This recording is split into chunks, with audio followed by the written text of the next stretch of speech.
Arizona. Wow. Hey.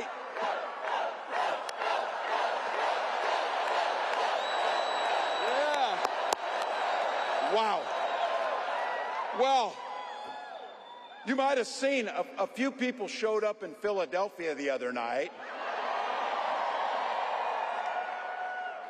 And then 10,000 plus walked into a field in western Wisconsin.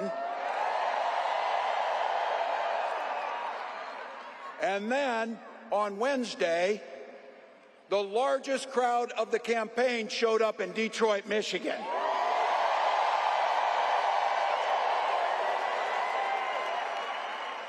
But Arizona just couldn't leave it alone, could you?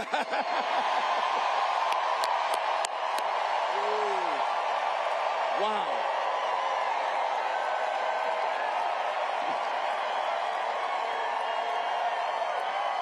You know, it's not as if anybody cares about crowd sizes or anything. So. Wow. Let me begin by giving a few thanks to some people here and a few dear folks to us. First of all, I want to thank Arizona for sharing Senator Mark Kelly and Gabby Giffords with the rest of the country.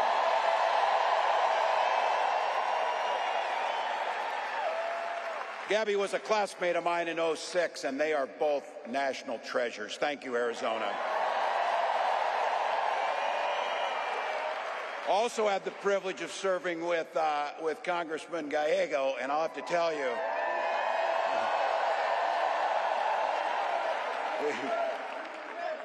he was an amazing colleague, and I have to tell you, he's going to be an amazing senator. But we get a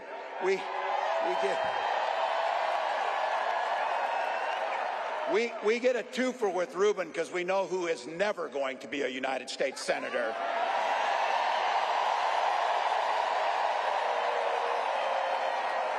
To all the local elected officials, thank you. But the most important thank you to each and every one of you. Look, you took time out of your busy lives. You found babysitters. You took time off work. You walked for miles in. Look, I'm a Minnesotan. I'm like a damn snowman. I'm melting here. We walk on water half the year in Minnesota. It's so damn cold. But not you. You came. And you came into this space with neighbors.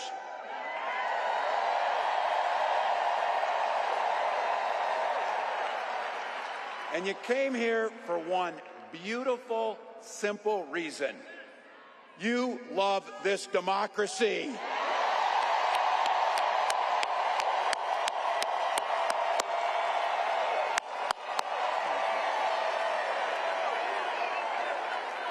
I'll tell you what.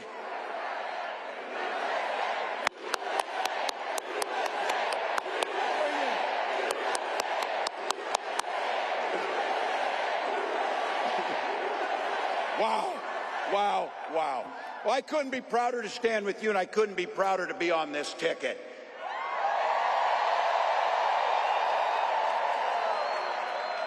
You know what's at the end of this little journey? Kamala Harris as the next president of the United States.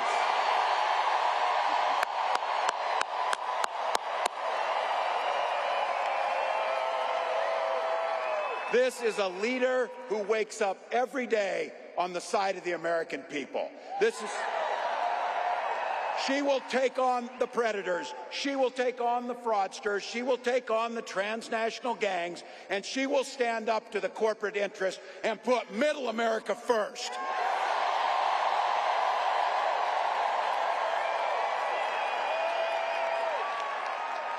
And she's been effective. She's been willing to reach across the aisle no matter what, just to make sure it improves people's lives. And I'll have to tell you, I know a little something about commitment to people. Some of you heard this. I was born in a small town in Nebraska. And we talk about small towns. These are those Nebraskans that moved out here for the winter, so. But look, small town was all about community. My mom and dad, they taught us to show some care to your neighbors, show some generosity, work towards a common good, be a decent human being to your neighbors.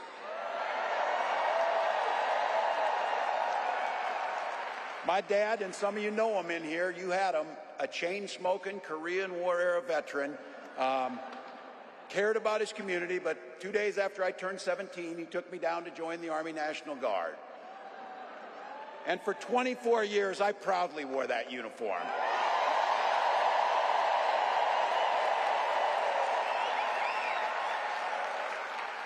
I'm proud of that service, but what my nation gave my dad and millions of others and me was an opportunity to use the GI Bill to get a college education.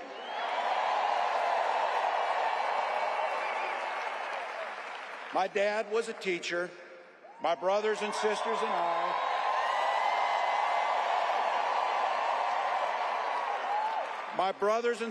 and I all became teachers.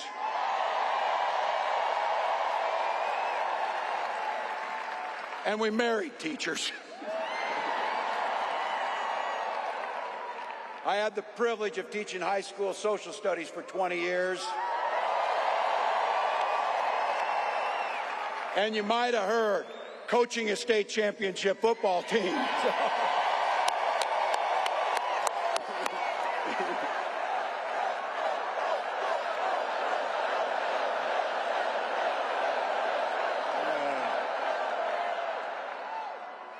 Now if the Vikings could just win, that would be the Weber. Well, look.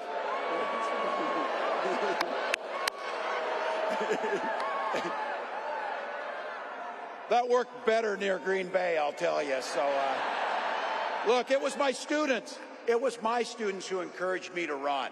They saw in me what I hope to instill in them, a commitment to a common good. The belief, the true belief, that one person, one of us in here, can make a difference in somebody's life.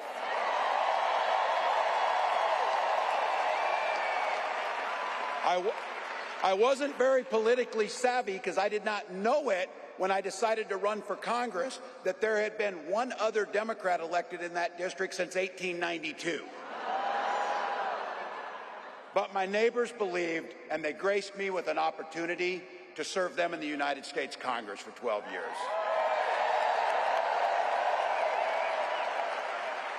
And I'm proud of the work I did as ranking member on the Veterans Affairs Committee, working on the Agriculture Committee. And I worked hand in hand with Republicans to make sure that we were crafting legislation that improved the lives of veterans and people all across this country. I learned how to compromise without compromising my values.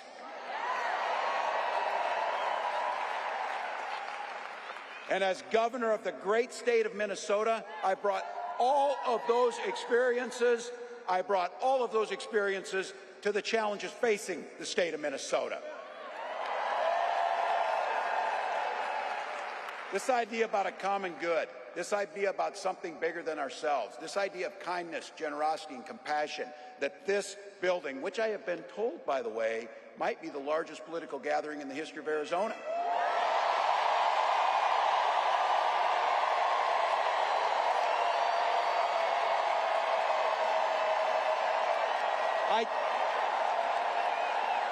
I think it's safe to say Donald Trump sees the world a little differently than we do. First and foremost, and be very clear about this, he doesn't know the first thing about service. It's hard to provide service when you're too busy serving only yourself. Again and again and again, Donald Trump weakens our country to strengthen his own hands. You've watched him mock our laws. You watched him sow chaos and division at every opportunity. And that's to say nothing of his record as president. As governors, he froze during COVID and pitted us in a hunger game against our neighbors to try and find basic life-saving needs. And because of him, our neighbors died. By failing to address COVID, he drove the economy into the ground.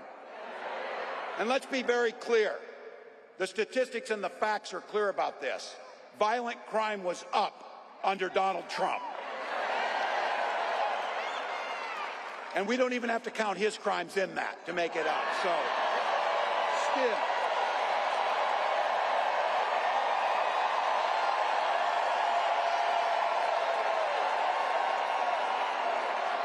Look, those. Better yet, beat the hell out of him at the ballot box. Beat the hell out of him at the ballot box. Look, you and I, especially the gray hairs in the crowd, we know our relatives. Republicans used to be the people talking about freedom. Not this group.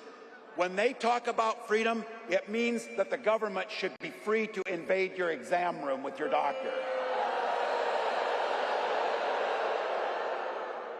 Look, in Minnesota, we respect our neighbors and the personal choices they make.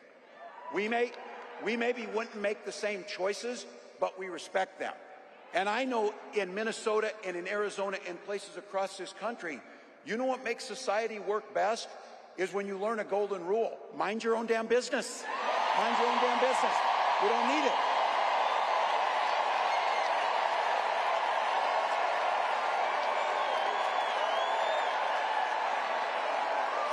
I don't need you telling me what books to read. I don't need you telling me about what religion we worship. And I sure the heck don't need you to tell me about my family.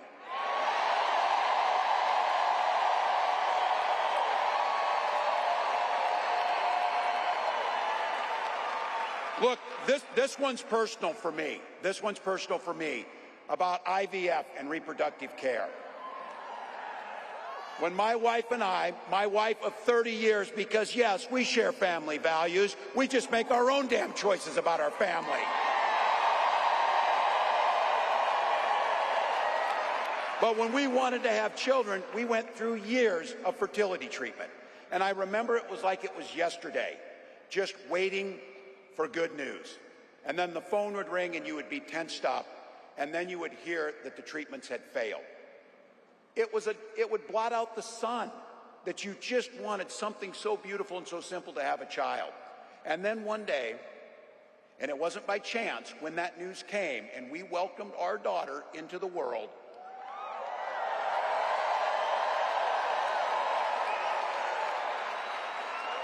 we named her Hope.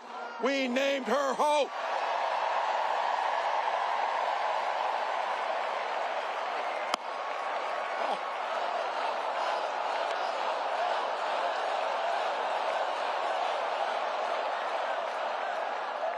I'm not crying, you're crying. So when Vice President Harris and I talk about freedom, we're very clear. We mean the freedom to make your own health care decisions.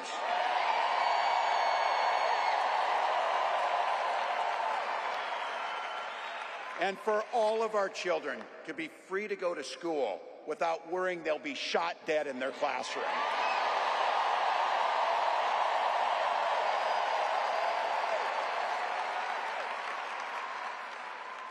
And in Minnesota, believe me, we believe in the Second Amendment, but we also believe in common sense gun violence laws.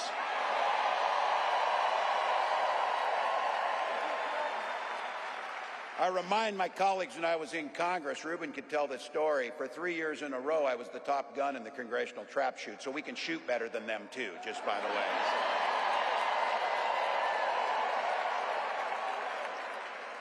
When Vice President Harris talks about freedom, it's when freedom is when education is a ticket to the middle class, not crippling student loan debt. And this building and what we believe in, we are people that settle our political differences not through violence, but through voting.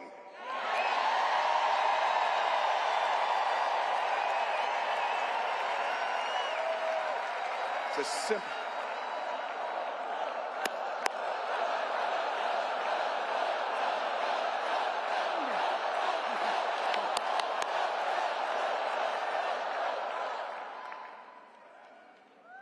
Imagine every person in here is going to vote, and every person in here is going to get 10 other people to vote. And let's just go ahead and not go through this thing that it's so close. Let's just win big, people. Let's just win big. That's our choice. How How often you get a choice so simple that this is going to decide the direction of our country? We have 87 days to decide the direction we're going to go. And I've been saying it. We can do anything for 87 days. Anything.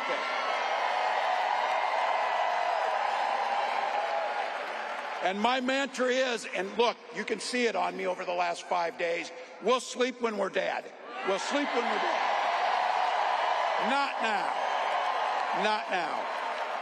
Look, you know it, and I know it, but I think we need to be reminded. You know exactly what Donald Trump's plans are. You know which direction he's taking us. Don't believe this guy. Don't believe, that's like, listen, no one in here believes this guy, so anyway. But don't believe it when he's playing dumb about this Project 2025. He knows exactly what it'll do. They are not playing. They wrote their plan out. But just like they're getting arrogant about it, they're saying the quiet stuff out loud. It'll take our freedoms. It'll rig the economy for the super rich. It'll underfund veterans. And you know that if he goes back again, he's not only going to let go where he left off, it is going to be much, much, much worse. So look, rising costs, pulling health care from us, you know the whole routine. Look, I get this too. I know I'm preaching to the choir, a damn big and beautiful choir.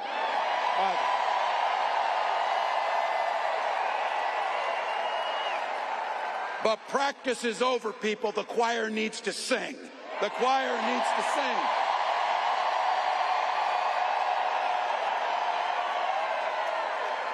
Trump's not fighting for your family. He doesn't give a damn. And his running mate shares the same dangerous, twisted, backward agenda. Yeah. Every kid in my class of 25 studied at Yale, had their career funded by Silicon Valley billionaires, and then writes a book trashing the very people who raised you. I've said it. It wasn't a name. It was an observation. These guys come up with the weirdest damn ideas that you will ever imagine. You know it's true. But here's the good news. We know the stakes. We know who they are. When they told us, we believed them. We know what's coming. But here's the big thing about it is, that's a reality that's not going to happen because the people in this building and millions across the country. This is a campaign about the future. We know what's there. We know it can come. We're not people who are afraid of the future. We shape the future. Kamala Harris believes in the freedom to make your own choices. She believes in the opportunity for every single person to enter the middle class. And she believes something so beautiful. She believes in the promise of America. The promise of America. So I want to say thank you, Madam Vice President, for the trust you placed in me. And I want to say something else, that this incredible leader, this incredible woman has brought to this fight. She has brought back compassion and decency and humor and joy to our politics.